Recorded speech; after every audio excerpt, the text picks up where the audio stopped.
Hello everyone, welcome back. Today I'm talking about the local comic shop. Specifically, why I think the local comic shop is there to rip you off. Now, the reason I'm making this video is because a friend of the channel and another YouTuber, Alex the Comic Book Hoarder, recently had a video where he bought a nice Silver Age collection and basically swooped in and was able to get this collection from a person who was getting ripped off by a local comic shop. So if you haven't watched this video, go check it out. But the gist of it is this person went to a local comic shop and was offered $55 for what apparently was a huge Silver Age collection containing books from Fantastic Four, Thor, major Marvel runs. And they offered them $55 for this collection. What's going on here? In the video, he kind of talked about what may have happened, like maybe they didn't look at it. But I think there's something more insidious going on here, and I think it's more widespread than I think a lot of us want to believe and want to accept. But the local comic shop is trying to rip off unsuspecting, unknowledgeable people, and that's how they get their stock. And that's what they're doing to sell these books to you for as high a price as they possibly can. The person that opened a comic book shop, I think in the beginning, was wanting to monetize their hobby, wanting to monetize the thing that they love. And what it becomes is a situation that, you're running behind on your bills, you can't make pay your water bill, you can't pay your electric bill, and you realize that you've got to make money at doing this. Well, you start cutting corners, you start making ethical decisions of the things you love and the things you appreciate. You're trying to get bottom dollar for them when you're buying them and trying to get top dollar for them when you sell them. So you're probably saying to yourself, what's this guy talking about? Doesn't he know how business works? Yes, I do. But as somebody that's a fan, somebody that's a collector, somebody that cares about the hobby and cares about the person that's coming in there to try to sell something to this shop owner, I don't agree with this. I don't accept this. I don't want this to be the norm. These shop owners, the people that got into this, they have a love for the hobby, or they did at one time. And they know not only the importance of, or the value of the thing, but they also know the importance of it to the hobby and the importance of it, whatever the case may be. So you find a long box full of keys, or you find a long box full of Silver Age books. It's not only you're looking at it like cha-ching, you're looking at it like, oh man, this is the first appearance of such and such. This is the first appearance of yada, yada, yada. This is what I'm talking about. You value this on multiple levels. Comics are hard enough to get into, period, without having to deal with situations like this. Somebody's grandma is coming in with a collection and just trying to get rid of the books, or just trying to get an idea of what they're worth so she can get something for this collection that's sitting in her attic that she doesn't know what to do with. Well, how do you think this interaction is happening with this shop owner? I mean, this person is probably talking about, well, they're older books, they're kind of beat up, the condition's not great. You can probably kind of just see how the person is kind of breaking down what the grandma is bringing in to make it seem like she doesn't have something. You think that's what's happening. You want to hope that that's not what's happening, because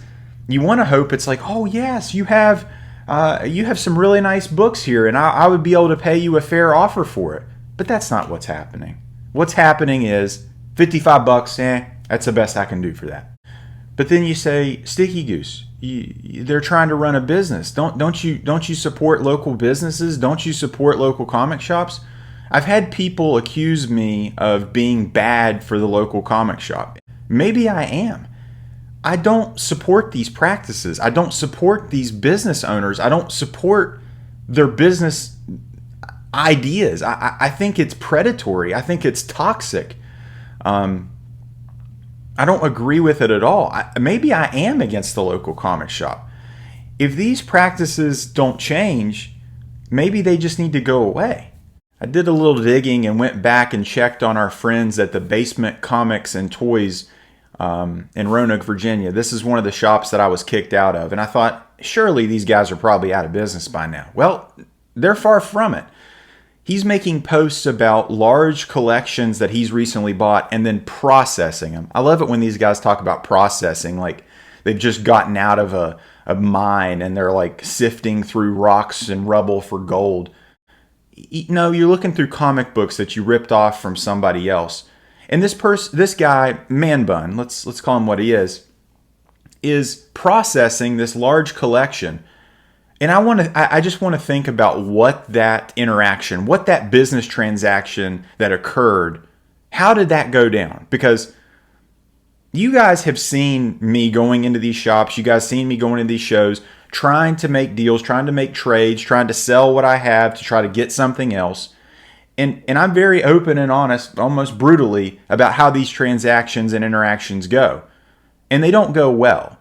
When they see somebody like me come in with graded books, graded slabs, it's automatically red flags like this guy knows what he has. But whoever he got that collection from, that giant thing that he's processing, how did that go down? How much did he pay for that? I mean, you assume that the person that he bought this from was desperate or clueless or, just trying to get rid of him in a bad situation, needed money or, was moving, needed space or something. I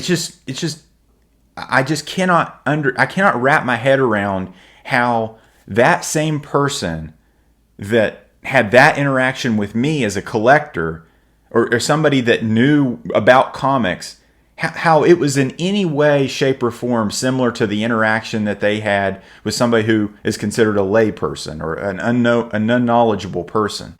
You guys have probably seen people, and you may be one of these people that kind of brag about how cheap you got something. And a lot of these shop owners that I've talked to, and a lot of these dealers at comic conventions, it's like, I got that book for nothing. I got that book for cheap. I got it for, and I'm like, okay, that's great. You're bragging about getting something for nothing. That's awesome. Well, then why does it have a $1,000 price tag? It's one of those things like, what it's worth, its value, its rarity, but you paid for nothing for it, so you can try to rip off somebody for as most possible money as possible to somebody that actually wants the thing, actually appreciates the thing. Maybe I'm holding these guys to too high of a standard. I don't know.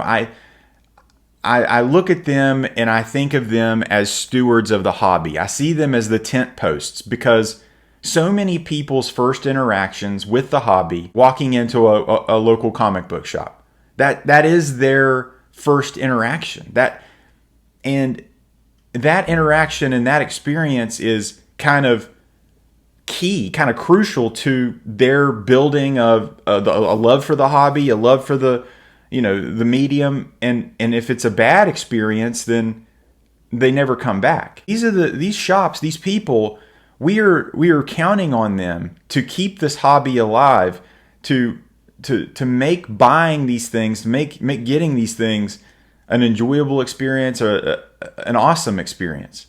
So many of them are just completely socially awkward. There's not that friendly interaction you would hope in a shop like that, where somebody that owns it should be passionate and wants to talk about the thing and wants to talk about the hobby. Everything is just discombobulated, no order. It's so hard to shop in these places. Terrible overpriced stock that literally is just trying to rip off the sucker that doesn't know how to look up prices or what a book should be, and their completely unwillingness to help and their unwillingness to change their business practices to adapt to what the current market is and just what collectors want. So this is a sort of a negative video, and you may be saying, well, how are you going to make it better? Well, that's what I'm trying to do. If I set up as a dealer, I try to give people good deals. I try to have a positive interaction. When I do these live sales, I try to sell things, at a reasonable price. I try to not be a hypocrite.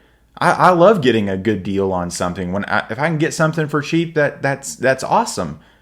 But I'm not going to try to rip somebody off. I'm not trying to pay $1 for something that's worth $10,000. That's not, I mean, that just feels bad. It feels dirty. I'm sure a lot of this will go on deaf ears, but it just makes me happy that guys like Alex the Comic Book Hoarder are trying to do the right thing. And there are guys out there that kind of see what I'm saying with this. This is something that we can do better. We have to do better as a community if we want this community to keep going and there to be trust and faith in this. We have to treat each other better, do better, not rip each other off, not take advantage of somebody that doesn't know what they have or what they're doing. Help them understand what they have, and maybe they will love it and enjoy it and build the hobby even more. Guys, I hope you guys enjoyed this video. If at any point in time you like this video, give it a thumbs up, and if you like this video, subscribe for more. Take care.